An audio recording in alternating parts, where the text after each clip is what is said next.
Broadcasting from the business capital of the world, this is the Podcast Business News Network.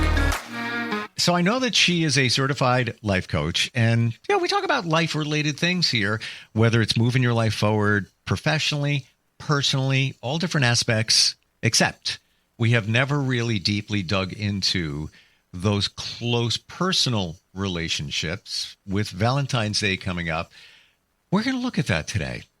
What is love? Lots of songs been recorded about it.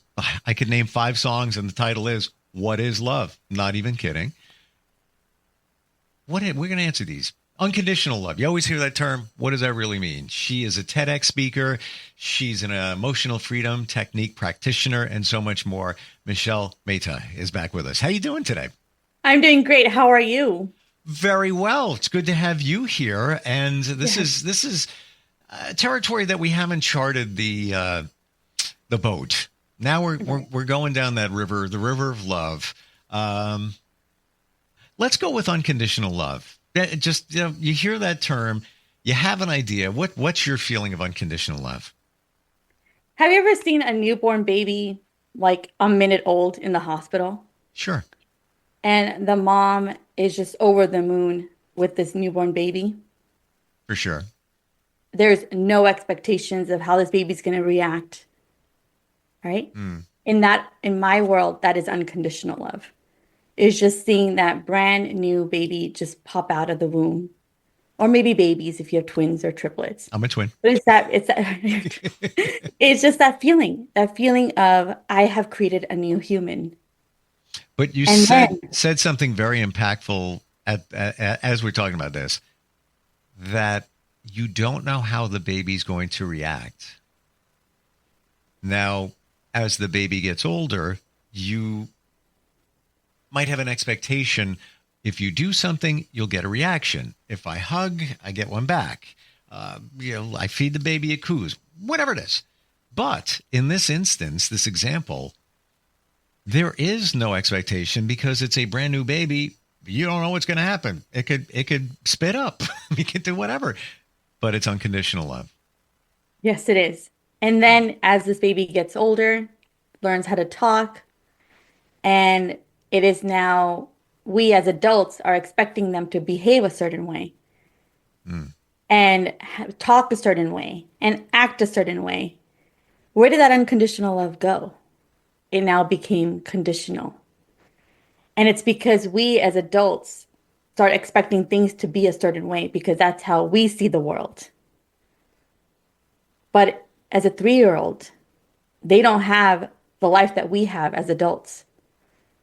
There's, learning how to walk, crawl, run, explore, figure out who they are, form sentences, right? And that shift is when that happens. And then the belief systems kick in. And now in the 0 to 7 years of a childhood is the imprint stage. Everything that has happened in 0 to 7, whether parents get divorced, parents get married, a new sibling comes in, parents move away, they're forming friends, now their friends are gone. All of that becomes their life in the adulthood. And a lot of those things that go undiscovered, they don't get talked about. And so all of a sudden, now we're conditioned ourselves to believe that love exists in this way or love does not exist in this way. And then you start creating statements around, I don't matter, I'm not worthy enough, I'm not good enough, I'm not loved enough, because of the foundation of 0 to 7.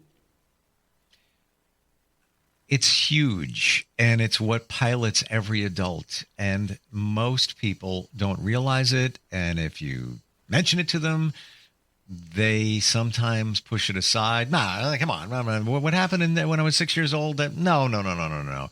But it is everything. And I look at that, having learned that in my journey in the last, I want to say 3-4 years. As a parent, my youngest one is 16. If I could go back, knowing now what I know, I would have done it radically different. But I would have done it with a filter. And what do I mean by that? Even the silly things that you say, just to be, a goofy parent, goofy dad, pick on your kid in a fun way, in a fun way. I would give my kids names, nicknames, and it would change like every couple of months, and they would give me one, and we go back and forth. Uh, Mine did that. My dad did that for me. I recently thought that. I'm like, what? Oh, wait a minute. He did that. And while maybe that didn't make any difference at all, maybe it did in terms of Yeah. self-esteem, but you don't know when you're doing it. So sometimes, looking now, I don't want to say like everything I should have done was, filtered. Think of it before you say it. But I would have looked at it a little bit differently. Absolutely. And sometimes we're even body shaming people, Yeah. right? And just the nickname is like fatso, right? For example, it's like because it's so cute, or like, chubby monster is here, right? It's just so cute. But indirectly, you're creating a belief system that I will always be fat, I will always be chubby. And now Mm. that you're in your adult life, you want to lose it, you can't. So, how does this all relate to Valentine's Day? Is know your partner at a deeper level, right? If it's a romantic relationship, know your best friend at a deeper level, and know your parents and your siblings at a deeper level. Mm. And how does that happen is go back and talk about the childhood days Yeah. Yeah. It's so and true. start that conversation there. Because and remember, people are doing, like you said, this beautiful statement, you could have done things differently with the information that you know now. We all are doing the best that we can with the information that is in front of us. Yep. Yep.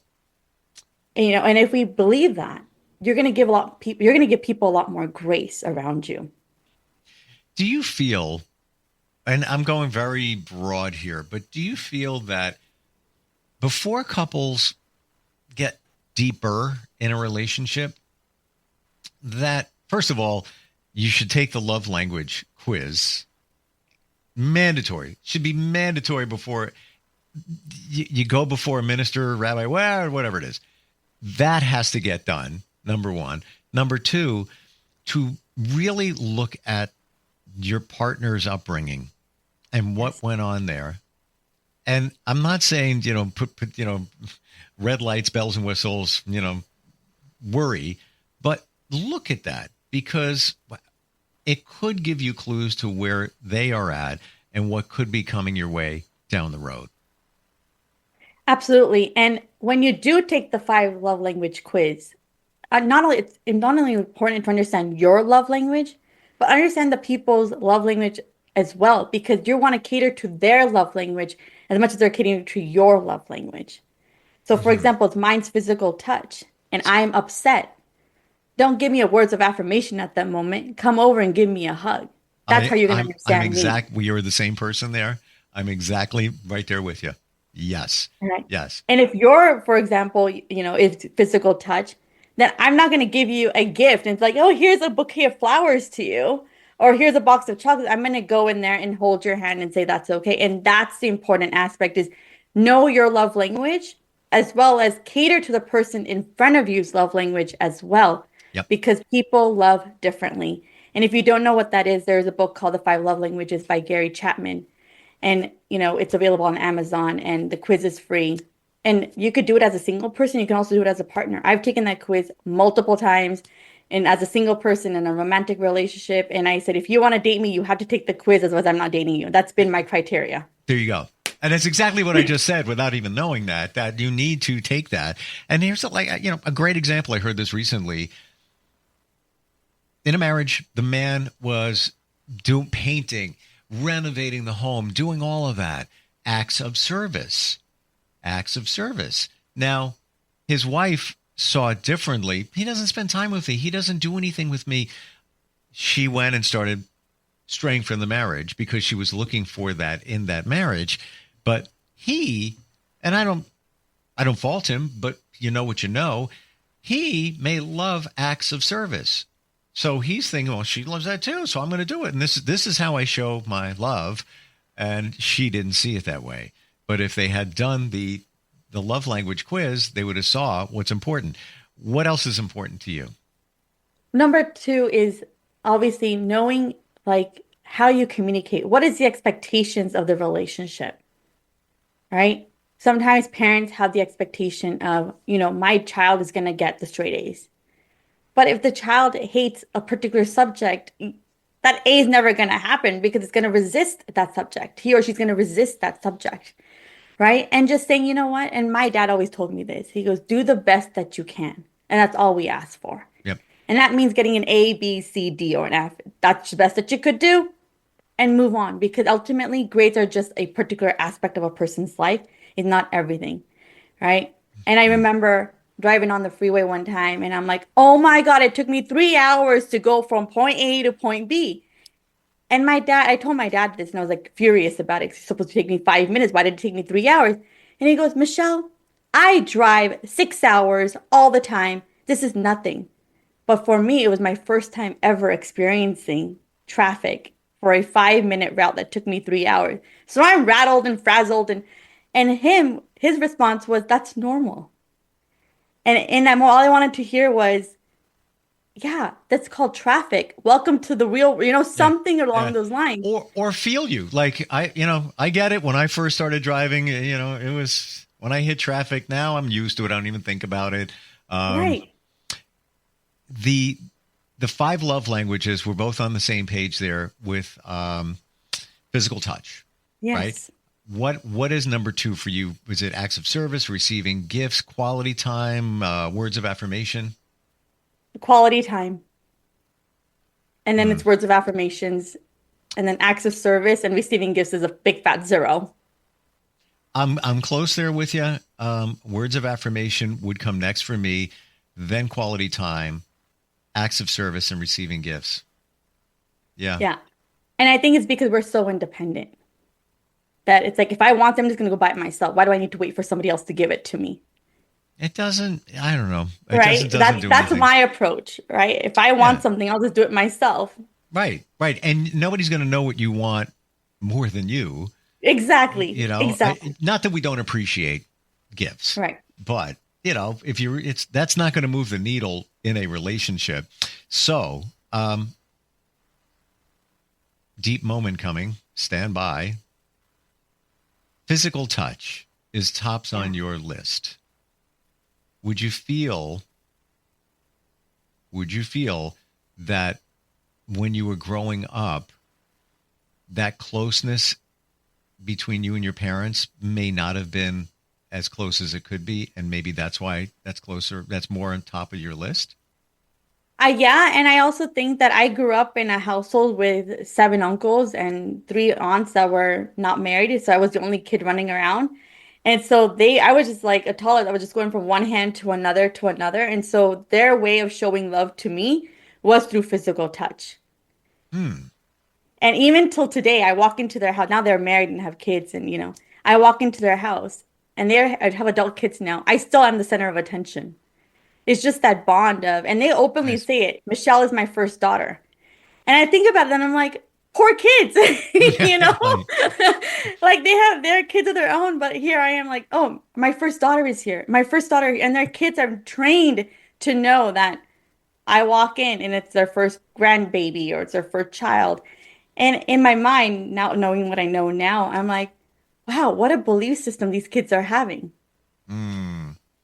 Right. And versus for me, I'm like, oh, I get all the importance. And it's temporary because I don't live with them all the time. But when I do visit, so it's just having that ability to navigate. Like, yeah, I love physical touch because that's my way of being seen, being understood, being cared for.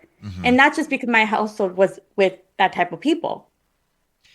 Do you feel that in the love languages, it's things that you had or that you didn't have? I think it's both. Because it depends upon your experience. Right? Sometimes people, for the ones that have words of affirmation, that's number 1, is because they know that they're better. But the people around them never thought so. So they felt like they were a loser all the time. So when someone says, hey, you did a great job, or you're a winner, they want to gravitate towards that. So they hold on to it even more. Well, like words of affirmation, if you didn't hear a lot of that growing up, or if you went through, got bullied, whatever it is, you want to feel that, I matter, I count. You appreciate, I'm talking a partner, Yeah, my skills, whatever it might be, whatever it might be. right. Hmm. Absolutely. And I remember I was in middle school and a lot of my friends would get mad at me and be like, why are you giving hugs to all of us? Little did I know that my parents were the only ones that were married. All my friends' parents, there were like six of them, their parents were getting divorced during those middle school and high school years. Wow. I did not know that. Hmm. And it made me realize like how much the kids are going through in that time period. And in my household, it's like I joked around with my mom one day. I was like, "Hey, mom, when are you getting a divorce?" And she looked at me and she like stopped the car. She's like, "That's never going to happen." Because I thought, "Oh, everybody gets a divorce. It's like everybody gets ice cream, so everybody gets a thing." But a it was a huge eye opener for her to be like, "Where did this idea even come from?" You know, and don't worry, that's not going to happen to you. Right. Right. But it's that expectation of where is this information coming from? Because kids, we don't know what we don't know. And we're only exposed to the world that we are exposed to based on our friends, our peer groups, teachers, friends, parents, like that's our peer group. And so we're absorbing information and we don't know the difference. Sure. We don't know how to decipher that information unless like an adult tells us. So just having that awareness of what's important and how is that being communicated. That's your norm when you're a kid. You don't know anything other than that. This Right. side note here, I spoke with some people recently, and they were all on board for this belief that when a divorce is deployed, children are involved, it's like putting your kids under an emotional bus, Oh running yeah. them over with an emotional bus. And my jury is still out on that in my mind, but short of abuse going on in the relationship between the Right. parents, you made a choice to have kids. Absolutely. And especially when the mom changes her last name to her maiden name. And I had one of my friends do that. She had a married name, she changed it back to her maiden name. And the daughter was like, that was the one thing that we both had in common was the last name. Wow. You took on your maiden name. Now where do I belong? After the divorce. And the mom was like, but I don't want anything to do with my partner. I want him out. And the daughter's eyes was that was one thing that we had in common. Right? So again, it's the expectation. How is that communicated? And being Valentine's Day, it's Galentine's Day, with the G. It's celebrating who you are first and foremost before showcasing love to others. I 1000% agree. And unconditional love starts with you. Appreciate all the flaws, the weight loss, the weight gain, the smile, the eyes. Appreciate everything that's on your body because if you didn't have that, it wouldn't be who you are. The greatest love of all you can give to someone is to yourself. 100%. And I know that And if you sounds don't love selfish. yourself, yeah. I know that sounds selfish. Especially if you have kids, somebody might say, well, wait a minute, hold on. You're supposed to love your kids. Yes. But if you don't have you figured out and you haven't loved yourself enough to take the time to figure yourself out and move yourself forward in a very positive direction, what's going on with your kids? Right, exactly. Exactly. And that's like one of the reasons why I coach women is teaching them that self-love. Women are so trained to put themselves last. They think about themselves at 11 p.m. at night. It's so late for them. And I teach them start your morning off first. Even if it's 5 minutes, take that 5 minutes for you Yep. and celebrate the woman that you are today because that energy is going to carry forward to your spouse, to your kids, and to your loved ones. But if you don't have that filled up, your entire day is going to be plastered. It's not just women. Yeah. I'm that man that even 4 years ago, I remember signing up to a gym, like I'm talking like 500, 800 feet from this building, and I go to the gym still.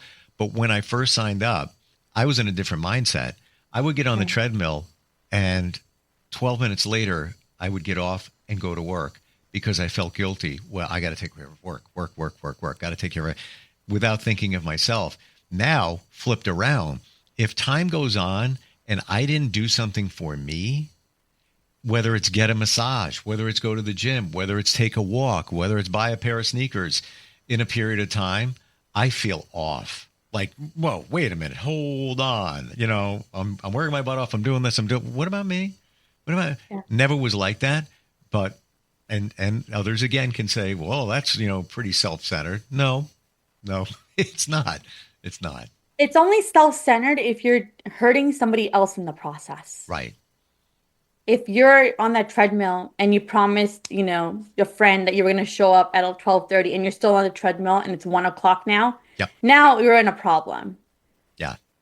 But if you said, I have until 12:30 and I'm going to meet my friend at 12:35 and you make that time for your friend, there's nothing wrong with that. It's only when you're physically hurting somebody or emotionally hurting somebody that becomes a problem. That's where we go into a whole thing called narcissism and, open up a whole can of worms around that, which is about knowing what's important in front of you. And how are you showcasing yourself? And what words are you telling yourself, most important? We know there's been studies over and over and over again saying people talk to them. It's like they want people to talk to themselves like they talk to their best friend.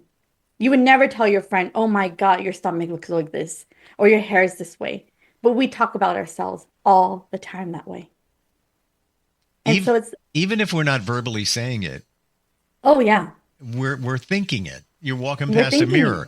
You look up in the rear view. Oh, what? That's that. You would never walk up even to your best friend and say, What's that on your face? What's you gained a lot of weight, didn't you? You never do it. You would never do it. And and like one of the philosophies I believe in, and the United States of America taught me this. When I say that, it's because I learned this in school. If you don't have anything nice to say, don't say it at all. And I find that in other cultures, it is so different because they will tell you the things that you don't want to hear. They will pick on you because they think that they're coming from a place of love. Well, I can tell you that. And it's like, no, you cannot, because that's a boundary. That is my insecurity that you're showcasing to the world. And just because you're insecure doesn't mean you can put that insecurity on me. And it comes back to how well do I know myself? How confident I am in my being? And so I love that. If you don't have anything nice to say, don't say it at all. Who hasn't heard that? However, Michelle, I never put that in the context of talking to yourself. Yeah. That's like golden right there. Like, wow. Yeah. Yeah. We're almost out of time here. That. I could just keep going. And the narcissism, that's like 5 podcasts we could fill. Right, exactly. And it's more and more prevalent. So think about it, like self-love, self-care. It's fine. It's perfectly awesome as long as you're not hurting anybody else in the process, emotionally, mentally, physically. Right. Because the end game is to be the best you can be for others, as long as it doesn't impede on others. 100%. How do we connect with you? What's the best way? Number one, you can find me on my website, which is MytunerMehta. That's MichelleMehta.com. You can also find me on all things social, LinkedIn, Facebook, Instagram, and I am Michelle Mehta. And for all the listeners out there, I'm giving you a gift of my time. So go ahead and book a call with me. Love to connect with you on how to create more self-love opportunities in your day, week, month, and year. Fantastic. Always love talking with you. Love you, everything you stand for. I feel like I'm always on the same page with you. And I'm not saying that just because we're talking, but I just do. Even the love languages. Yeah. Wow. I appreciate you so much, too. Thank you so much for your time. Thank you. And we'll catch up soon. I know you're going to be traveling, so good luck with that. And thank you. I want to hear all about it when you get back. Absolutely, you will. Thank you. We'll be right back.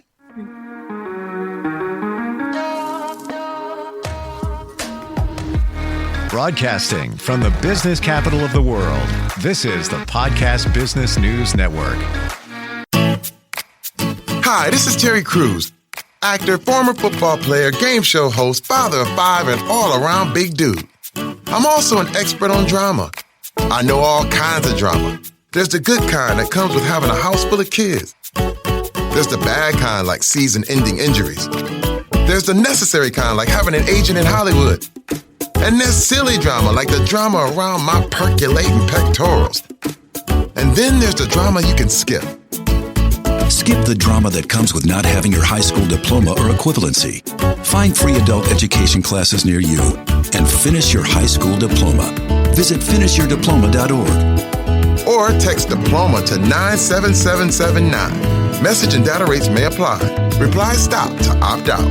That's diploma to 97779. And leave the drama to actors like me. Brought to you by the Dollar General Literacy Foundation and the Ad Council.